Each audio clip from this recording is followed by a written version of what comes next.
Vaatame nüüd, mida me saame teha, kui me toome sisse piiramata Hartree-Focki ehk UHF-i. Meenutame, mis asi on UHF. See on siis see, et me anname alfa ja beeta orbitaalidele eraldi koefitsiendid. Kui meil RHF sunnib elektronid elektronpaarideks, siis UHF seda ei tee. UHF võimaldab alfa ja beeta elektronidel nii-öelda sõltumatult erinevat kuju võtta molekulis. Seda me saame siis teha selliselt, et meil on alfa elektroni puhul vasaku vesiniku baasifunktsioon ja näete, parema oma ette tuleb mingisugune koefitsient väike c. Ja beeta jaoks on siis vastupidi, see c koefitsient läheb siia HiA ette. Ja meie determinant UHF-i korral koosneb sellistest väikestest fiidest. Meil varem RHF-i puhul need fiid olid, vaatame, kuidas need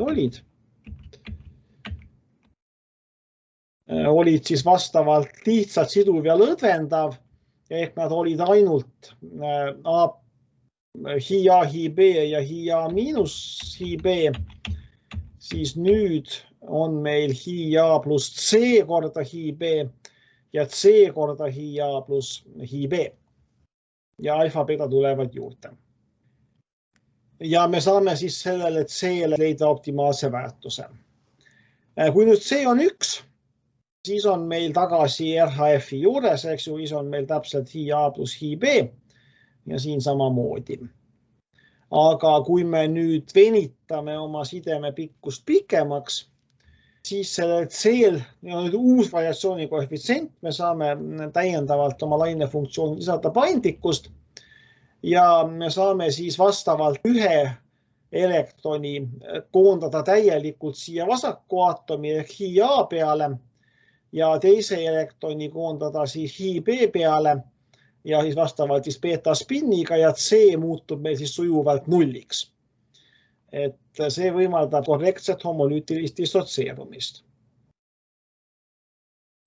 Nüüd, kui sideme pikkus on lühikene, sest C tulebki 1 ja on siis mingi koht, kust kohast C hakkab ühest erinema ja sellel on siis lausa nimi, seda nimetatakse Isartšev-UHF instability point, tõlkisid ise eesti keelde siis RHF-UHF ebastabiilsuse punkt.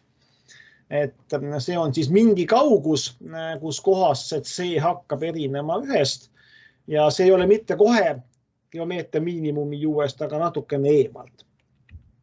Nüüd paraku tundub, et see kõik oleks väga hea, aga selgub, et kui me nüüd hakkame spinni vaatama, siis meil läheb see pilt käest ära. Mida nüüd siin need õpiku autor on teinud, need samad suured fiid, näete, need 2 esimest meil juba RHF-is olid. Need olid siis need joonilise ja kovalentse komponendiga liikmed. Nüüd UHF toob siia juurde veel spinni funktsioonid esimesel nii 0-st kuni 3, esimesel 4 on ta kujud alfa beta miinus beta alfa ja siis 2 viimasel on ta vastavalt kujud alfa alfa ja beta beta. Ja lisaks sellele on meil nüüd need erinevad, oli joonilised ja erinevad siis kovalentsed komponendid. Need me saame kõik, kui me kirjutame lahti need vastavad determinandid. Mäletate, korrutame need ja miinus korrutame need. Kui need kirjutada lahti, see on mitte väga mahukas, aga siiski tükk käsitsi tööd. Ja saame sellised kujud neile suurtele fiidele UHF mudelis. Ja püüame nüüd vaadata, millised tulevad nende multipleetsused. Meenutame siis, et Phi2 ja Phi3 annavad meile singletse süsteemi. Nad nimetavad seda singlet Phi miinus. miinus siis selle järgi, et meil on siin spinnide vahel miinus. Me saame siis liita 2 ja 3 lahutada omavahel. Kui me sellest lahutame selle, ühel juhul meil läheb see esimene liige kaduma, see miinusega, eks ju, need on identsed ja kui me lahutame, siis meil lähevad teed kaduma. Ja kui me liidame nii, nagu nad on, siis meil lähevad need parempoolsed kaduma. Nii, ja saame siis sellised liikmed. See phi miinusega on singlet ja phi plussiga on triplet. Nii et me opereerime praegu siis nende kahe orbitaaliga siin. Ja jällegi nad on siin teinud mõningad algebrat, mille ma olen vahele jätnud. Nüüd on siis nad nende väikeste hiide kaupa lahti kirjutatud. See väikene C, mäletate, tuli meil sisse siit, et me UHF-i tegime. Need on siis meie ioonilised komponendid. AA ja BB vastavalt. Need on meie kovalentsed komponendid. Alfa, beta, miinus beta, alfa. Ja nüüd tuleb meil veel selline lahti korrutatud liige, kus meil on hi A, hi B, ehk siis kumbki elektron on vastavalt vasakul ja paremal. Ja esimene elektron on beta spinniga, teine on alfa spinniga. Ja siin on vastupidi. Esimene elektron on vasakul, teine on paremal ja vastavalt alfa ja beta spinnide järjekord. Ja siia tuleb nüüd selline kordaja ette 1 miinus C ruut. C praktikas on 0-st 1-ni. Sinna vahemikud alati peab meil jääma. Ja paneme nüüd siis tähele, kuhu see C meil siin istub. See C istub meil ioonse komponendi ette. A ja BB on ioonne komponent. Ja kui nüüd C läheb ühest väiksemaks, meenutan, et kui molekul oli miinimumis, C oli 1. Nii et kui C läheb ühest väiksemaks, siis see ioonse komponendi osakaal langeb. Ja siin paneme siis tähele, et alguses, kui C on 1, siis seda komponenti ei ole üldse. See komponent hakkab siis tekkima, kui meil UHF ja RHF hakkavad lahknema. Need liikmed siin siis on esitatavad ainult phi 0 ja phi 1 kaudu. Nii et see on meil siis puhtalt singletne olek. Aga nüüd see õnnetu liige tuleb meil sisse või on sama kujuga tegelikult, kui see triplette phi pluss. Näete, siin on meil sama asi. AB miinus BA, need alfad, beetad siis pärast lahti kodutamist arvatavasti siis kolivad sinna nendesse kohtadesse. Ja see on meil tripletne olek. Ehk siis me jõuame siit selle kurikuulsa spin saastatuse ehk spin contaminationini, et me tahtsime arvutada süsteemi, millel on konkreetne spin või konkreetne multipleetsus, aga me tegelikult saame segu.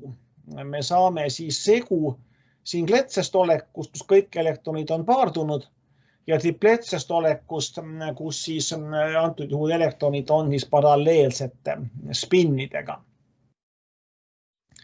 Et see üsnagi selline karvane valem tegelikult sisaldab meil siis näidet sellest, mida kujutab endast seesama spin saastatus.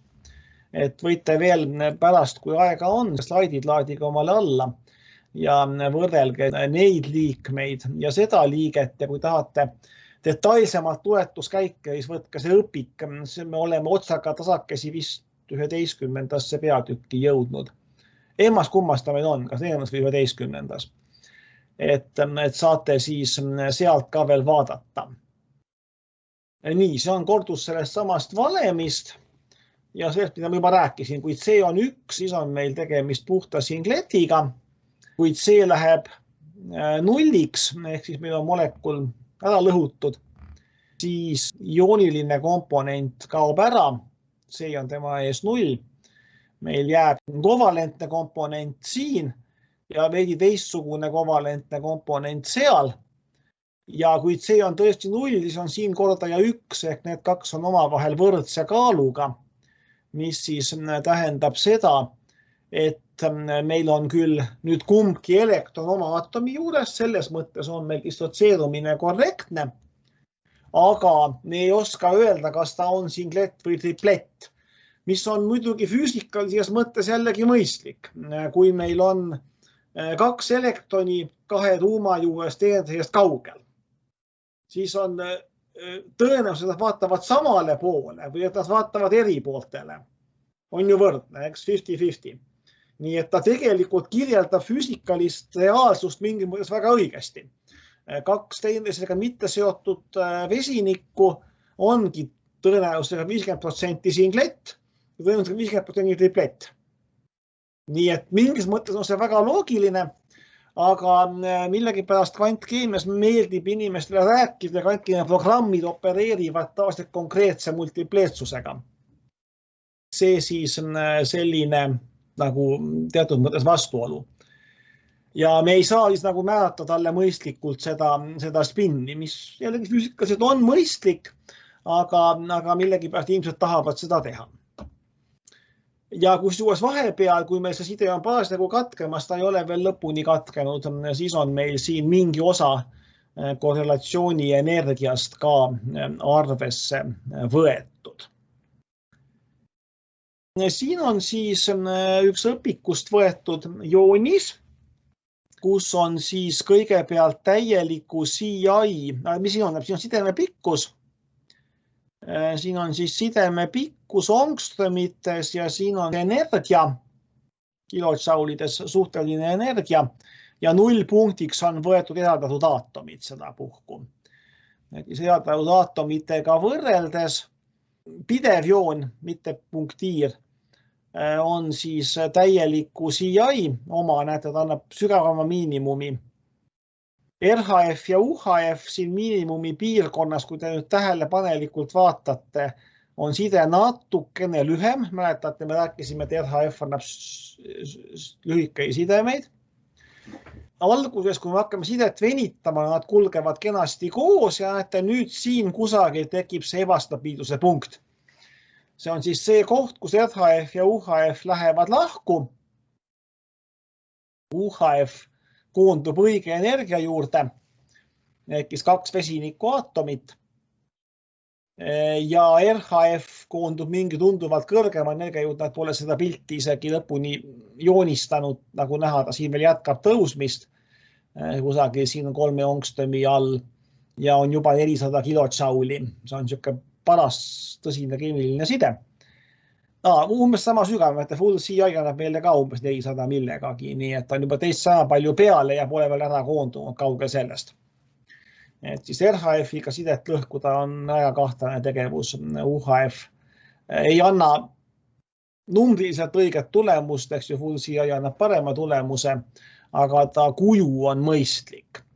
Ja me ütleme selle kohta, et UHF laine funktsioonis on rohkem variatsioonilist paindlikkust. Ta on siis paindlikum, tal on rohkem.